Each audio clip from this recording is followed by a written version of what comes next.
We are going to dive into Lippincot questions kasi apparently dito pala kumukuha ng questions si ma'am. It's crazy, right?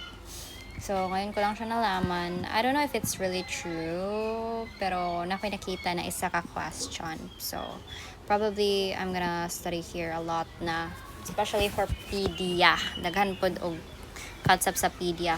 So, we're going to tackle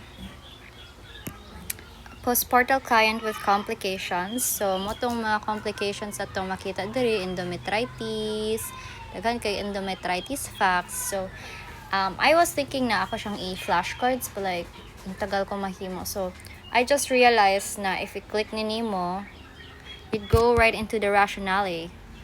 And it goes same back and forth, diba? So, that's crazy kasi hindi ko yan alam na magiging ganyan pala siya. And we can zoom in pala, oh. So, I don't know. We have much to learn. So, we're still thankful na at least na-discover ni nato karon, no? So, panahon man ang term. But anyways, let's start. Kasi, we're gonna go to church daw. So, at least, nahumanin nato ba? Kanilang assumption. So, a multi-gravid client gave birth vaginally 2 hours ago. A family member is a pale and shaky client. Which are the priority assessment to make? So, the final answer ni mo, guys. Imong i-lock in kay. So, many, level of consciousness, vital signs, blood glucose. I think it's blood glucose. Vital signs, appeal ng BP. Yeah. So, that's my answer. Let's see if we're correct, guys. So, the correct one is 4. So, we're wrong. So, a client who is pale and shaking could be experiencing hypovolemic shock. That was actually why I'm thinking. That's why blood glucose akong gikuan. Likely caused off by blood loss. Primary cause of blood loss after the birth of an infant is uterine atony. So, I thought na dili ni siya likely magawas, pero naay manggo uterine atony. So, sige, possible ka magawas. Therefore, the priority assessment should be the fundus of the uterus for firmness and location. Ay, mo ba? So, uterine atony to na concept. Huwag mong nakabutang na uterine atony dito. So, like, kuyuan ko ni mo ha. Grabe ka weirdo. So, in addition, the amount of vaginal bleeding, lochia, should be assessed. But the priority assessment should be the fundus. So, we determine for the firmness and location sa fundus. So, fundal massage that will help. So, grabe no? Unang pinaka-first na concept, but we didn't expect na mo rin yung magawas. A family notice the client is pale and shaky, which are the primary fundus and lochia. Pale and shaky. So, probably my friends also know this test bang kasi like, I'm shocked by their ability to. Okay, muna ang i-answer, guys. Muna ang i-answer. So, kung masakto ko ani and magawas ni, so I can give it to them food. Muna yung gawas, guys. So, a postpartum woman has unrelenting pain in her rectum after vaginal birth despite administration. So, actually gonna April 4, 2026. A postpartum, wala lang jud ni siya ikuan ba layers. So, a postpartum woman has unrelenting pain in her rectum after vaginal birth despite administration of pain medications. Okay. Which action is most indicated? Rectum, unrelenting pain. Administered pain medications, perineum, reassessing the client that the pain is normal after giving birth, preparing a warm seat spot for the patient. Most indicated, so pinaka-una nimo or pinaka-priority nimo ibuhaton kasi like no, this is not normal. Rectum, assess the perineum. So, una jud i-assess na to kay like how would we diagnose ba kung di na to i-assess. Number 82 is 2, yes. Correct ka. Well-managed pain control medications. After birth is generally well managed with pain control medication since they did not help this woman for the rest is necessary. Great, you're correct with that. So let's move on to 83. Nakabalo ako sa answer. Pero check ko ano guys. So we're going to check multiparous client at 24 hours. Postpartum is found to have swelling pain in her right leg. She demonstrated a positive human sign with discomfort. What should the nurse do next? So, place a cold pack in the perineal area. Semi-foulers, notify immediately. Ask the client to ambulate. So, are we going to provide any cold or hot pack for the thrombophlebitis? I guess not.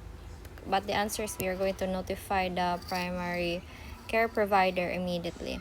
So, let's see if na ba siya gitalk about applying kuan. Placing ice pack on the perineal area is perineal area dito. However, ice into the perineum would be useful for episiotomy and swelling and pain. The client not need to be patient but should remain bed rest to prevent dislodgement of the clot. Dapat i-elevate manggani. Semi-foulers na noon.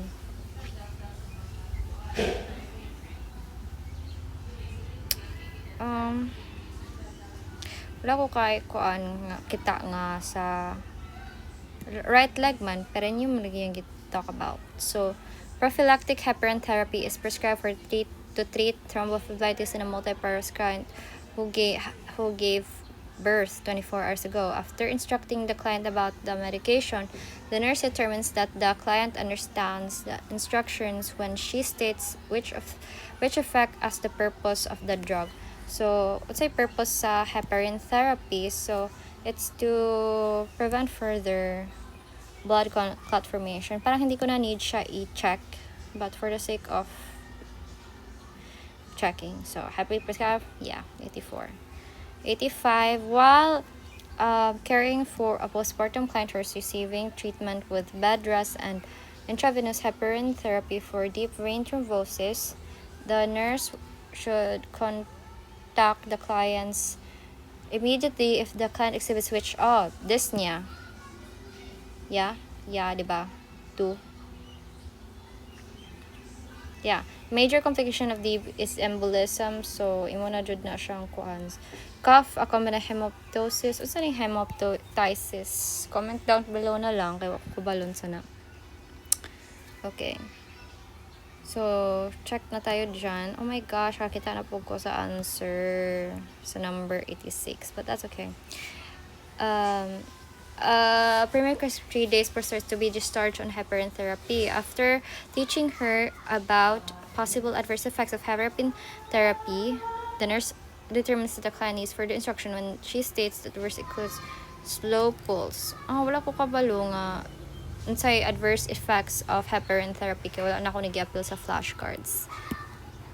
Yeah, sa heparin versus warfarin, but dili siya maka-cause og slow pulse. Why? Because a slow pulse is normally for the first 7 days postpartum as the body begins to adjust to decrease in blood volume and return to pre-pregnant state. Adverse effects of heparin therapy suggested prolonged bleeding with hematuria, epistaxis, increased urine flow, and bleeding gums. So thus it states about tachycardia. Typically, tachycardia, not bradycardia, would be associated with hemorrhage. Kasi, naman siya prolonged bleeding good. So, magka-hemorrhage siya. So, when we have bleeding, hemorrhage, to compensate, imong heart mag-tachy. So, let's move on. Oh my God, akita po ko. So, ito na lang ng ikuan. 87, wala man daw ni After being treated with heparin therapy, multiple gave birth 4 days ago, is to be discharged on oral warfarin. After the nurse teaches the client about the medication and possible effects, which statements indicate successful teaching. I should only wax dental floss when caring for my teeth, because this could brushing your teeth would be a likelihood that it would lead to bleeding gums, and that's something that we need to avoid, because we are preventing blood clotting manggod. It inhibits vitamin K production. Therapy can cause gums to bleed, so soft toothbrush and wax should be used to manufacture. Okay, should be avoided because of the increased risk of possible clients will need to frequent INRs in the beginning. So 88. Okay, so we need to do something. What many siya good? But the answer is I must practice frequent hand washing. So 89. Okay. The nurse is caring for a woman who gave birth vaginally 4 hours ago. Gave birth vaginally 4 hours ago. Which factors would likely contribute to the development of endometritis in the woman? So, in and out catheterization, yes. Epidural use, prolonged labor, probably, yes. Place of fetal scalp and electrode, yeah. Those are the things that could really greatly contributes to endometritis. Also, a question that I still have is katong cephal hematoma and forceps versus katong extraction. So I'm having a kind of so can you make a short for that kasi would be helpful. So multiparous postpartum diagnosed with endometritis to receive intravenous antibiotic therapy with ampicillin. Before administering this drug, the nurse must take which action? Ask if na siya allergies. Pwede. Assess the pulse rate. Pwede. Place the client's sideline procedure. No need. Check the client perineal pad. I don't know. So, I'm more likely drawn to allergies ba siya sa ampicillin. So, 90 is 2. 90 is 1. Before missing ampicillin, the nurse must ask the client if she 1 day rather. Allergies man akong gingon, diba? So, sakto ka na. So, we move on to 91. Which intervention would be most important for the nurse to encourage in a primiparous client diagnosed with endometritis? Ang sa imong pinaka-important na ingon, who is receiving intravenous antibiotic therapy.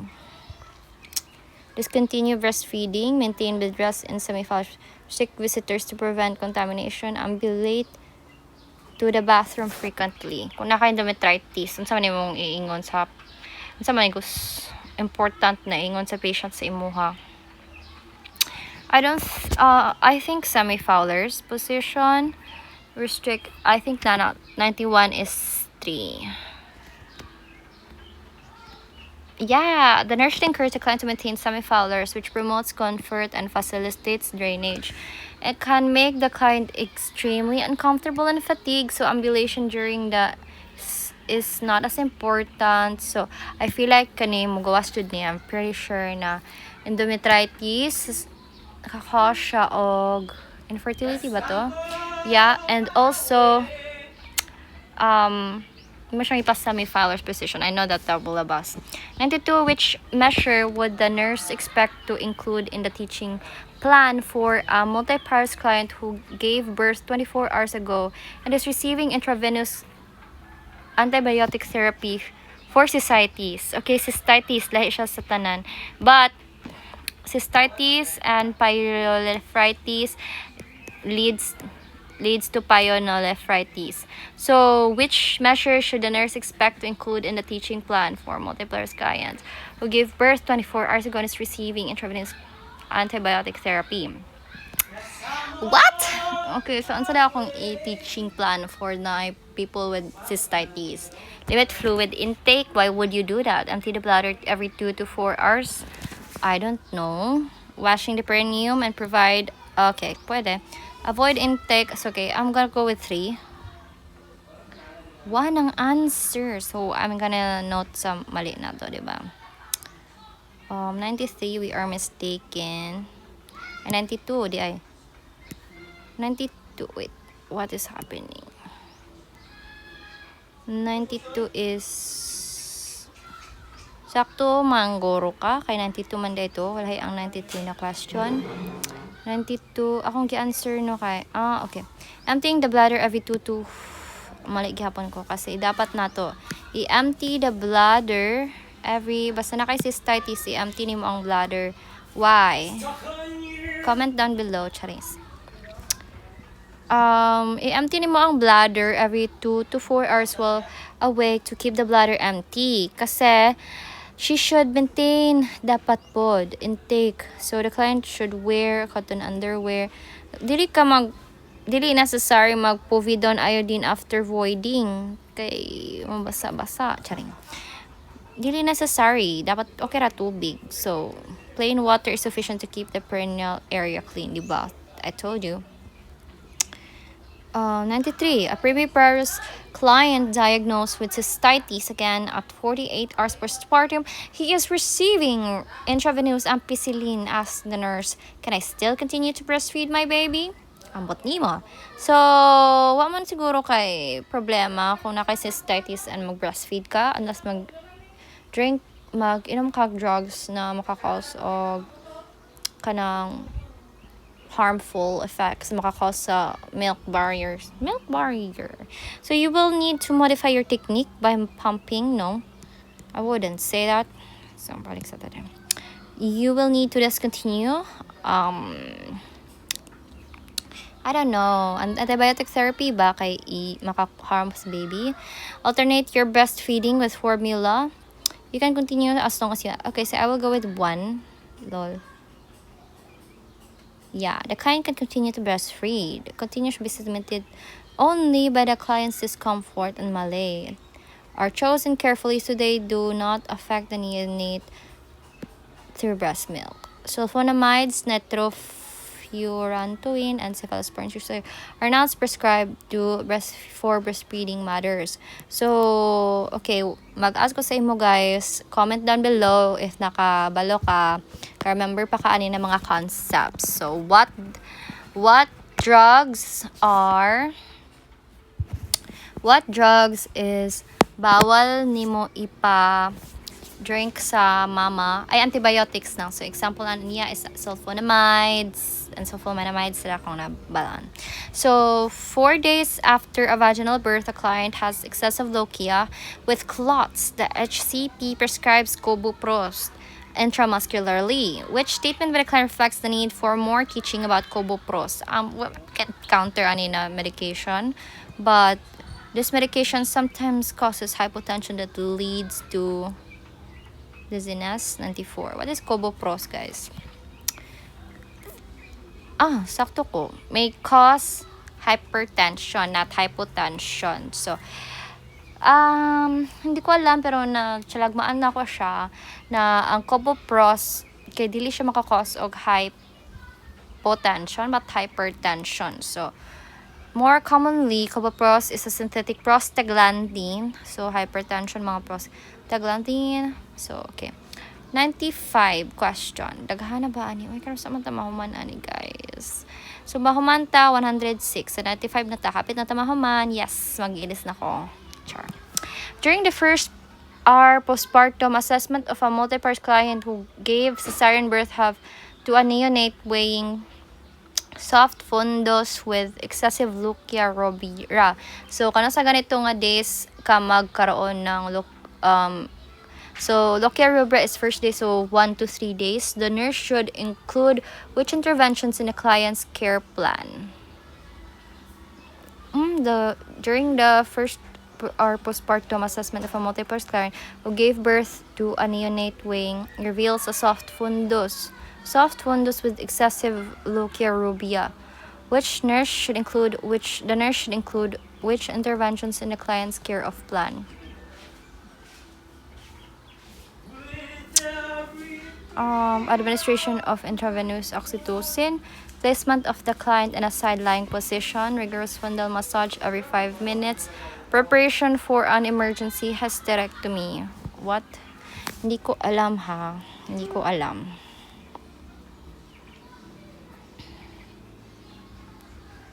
Wala ako kasabot niya, guys. Wala ako naminaw. Nagbasa ako, pero ako kasabot. During the first hour postpartum, assessment of the multiparous client gave birth to a neonate. So, reveal soft fundos, uterine atony na ni. Lokia. Should the nurse include which interventions sa care sa client? Administration of oxy, placement of the client in a side lying, rigorous fundal massage every 5 minutes, preparation for an emergency hysterectomy. Fundal massage siguro, pero nag-CS. Oxy. So I don't actually know. So I'm gonna go with fundal massage ng 95. Yeah. So defined. So postpartum hemorrhage siya. Intravenous oxytocin is most appropriate thing to do is you give IV. I feel like dili ka mag fundal massage when you are having CS. If bleeding persists, the nurse should inspect.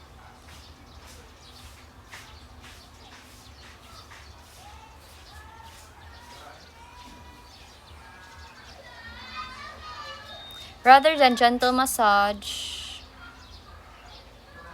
vigorous fundal massage every 5 minutes is unnecessary, guys. Okay. A primiparous client who was diagnosed with hydramnios and breached presentation while in early labor is diagnosed with early postpartum hemorrhage at 1 hour after cesarean birth. The clients ask, "Why am I bleeding so much?" The nurse responds based on the understanding that the most likely cause of uterine atony in the clients is which factor? Trauma during labor and birth? Sa may pinaka-cause of uterine atony. So, ang uterine atony is pinaka-most likely cause of uterine hemorrhage. So, what is the most likely cause of uterine atony? Lengthy or prolonged second stage labor. So, I will go with this. So, 96 is 4. The most likely cause of uterine atony is overdistension caused by hydramnios. Ano ba? As a result, the stretched uterine musculature contracts less vigorously. So, di siya makakontract. Ug ayo kay overdistended siya. So, mo din ay reason. Dili ang pagka lengthy sa prolonged sa labor. Hypotonic man na contraction.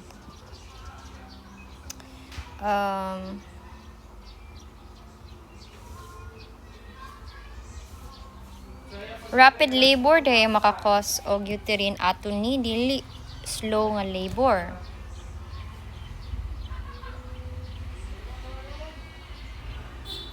Okay, a lengthy contribute to a uterine atony. The client had a cesarean birth for breech presentation. So, okay, basta unrelated manggod hypotonic nga kuan ay prolonged na labor kay CS maning patient. So, kung nag-vagina pa to siya, so, okay, relevant siya. So, 97. 36 hours after a vaginal birth, a multiparous client is diagnosed with endometritis. When assessing the client, which symptom would the nurse expect to find? Profuse amounts of lochia. 97A. What? So, the classic symptom of are fever and foul-smelling lochia. Dili excessive amount of lochia. Other less heavy bleeding associated with retained placental fragments. So, heavy bleeding kaysa kuan din na retained placental fragments and dili sa endometritis. So, ang answer sa 97 is okay, mauna na. Baka nagbasa sa full story. Okay? Okay, mali akong gikuan. So, 98 ko nagkuan. So, mali akong gibasa. Sakto ko. Dili gihapon. Sakto ka nga mali ka. Nganong fever man diri.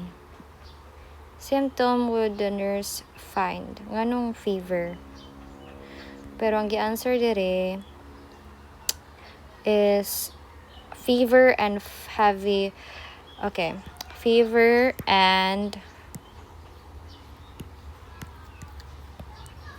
foul smelling lochia. So basta timan-an lang nimo nga basta naa kay fever. Okay, naa kay fever, oh my G. Na siguro kay fever. So it is very likely nga naa kay kuan. So naa kay fever, it is very likely nga high fever is endometritis. So, multi-pars client visits the urgent care center 5 days after a vaginal birth, experiencing persistent lochia rubra in a moderate to heavy amount. The client asks the nurse, "Why am I continue to bleed like this?" The nurse should instruct the client that this type of postpartum bleeding is most likely caused by which problem. So, if daghan kag bleeding, it could mean nga na retained placental fragments. Endometritis, basta kay fever and foul-smelling lochia. 26-year-old primiparous client is seen in the urgent care clinic 2 weeks after giving birth. The client who is breastfeeding is diagnosed with mastitis on the right breast. The client asked the nurse, "Can I continue breastfeeding?" What should the nurse tell the client? No, charis. The client, "Can I continue breastfeeding?" What should the nurse? Okay, you can continue breastfeeding. Okay, yeah. 1.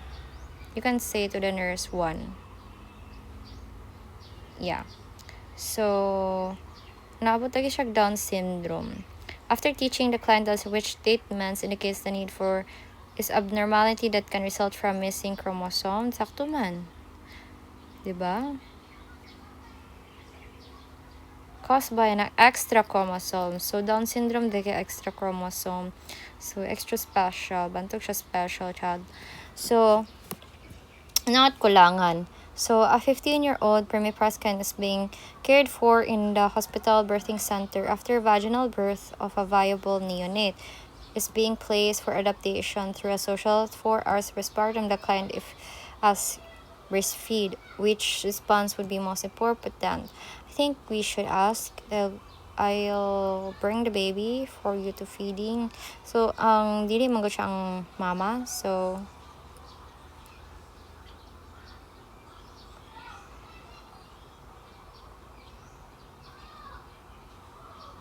siya ang mama. 1 ang answer. Nga man dili mo pa breastfeed. It's weird. Yeah, sakto ka. The client should make decision about how she would like to present a neonate's care. 202. Hapit na jud ta, guys. So, 4 na lang. 5 na lang. After teaching a primary client about treatment and self-care of mastitis, the nurse determines that the client needs further instruction when she makes which statements. I can apply localized heat in an affected area. Yes. Or, yes, actually yes. Nasa di ka ma-close area, basta katong bruises. I should increase my fluid intake. Of course. I will need to take when I'm cured. I should begin breastfeeding on the right side to decrease the pain. Sakto man ang tanan. So, I will go with 3. Wrong is 4.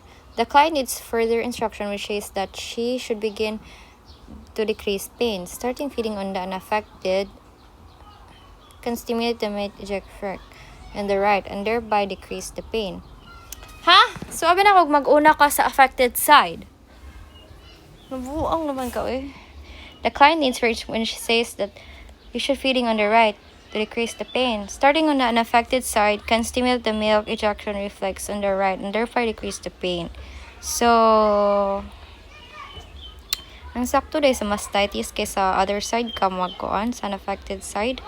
That's weird as. I'm going to start this. 102. Breastfeeding postpartum client experiencing breast engorgement tells the nurse that she has applied cabbage leaves to decrease breast discomfort. To relieve engorgement is considered full remedy. I need to notify the health. Okay, let me know if you get relief using cabbage leaf. Sorry, excuse me.